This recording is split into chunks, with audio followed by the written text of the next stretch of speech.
Ça fait 20 ans que A4 Technologies existe. Je suis avec Étienne qui nous présente son entreprise. Bonjour Étienne. Bonjour.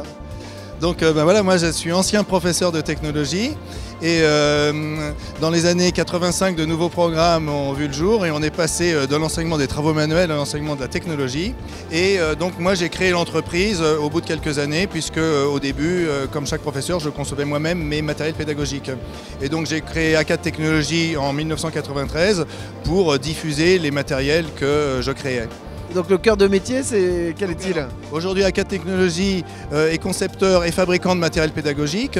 Donc on est une structure intégrée, c'est-à-dire qu'on intègre la conception des produits, leur fabrication et puis leur distribution. Très bien. Merci beaucoup. Alors Denis, vous êtes directeur commercial de cette jolie société et vous vouliez nous présenter l'une des nouveautés de cette année.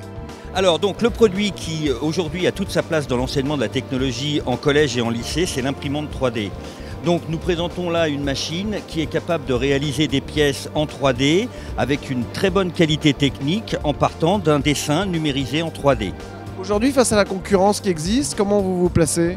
Alors face à la concurrence, il se trouve que nous depuis plusieurs années on fait des tests sur des machines donc qu'on appelle des machines de bureau, c'est-à-dire des machines qui sont destinées donc à des particuliers ou à l'enseignement de la technologie et qui ont un prix abordable. Et dans cette gamme de machines, on a sélectionné celles qui sont fabriquées par des industriels reconnus, c'est-à-dire qui ont des normes, qui ont des garanties et qui ont des notices en français. Et on a testé ces machines-là, donc ça réduit quand même le champ de celles qui sont possibles. Et dans cette gamme-là, on a retenu la UP+2 ISI 120 parce que c'est une des rares, voire la seule, qui est capable de faire des pièces techniques de qualité, c'est-à-dire des pièces techniques qui ont des précisions qui permettent de faire des emboîtements, qui permettent de faire des articulations fonctionnelles et donc de réaliser des pièces qui peuvent être utilisées dans des maquettes de montage pour de l'enseignement.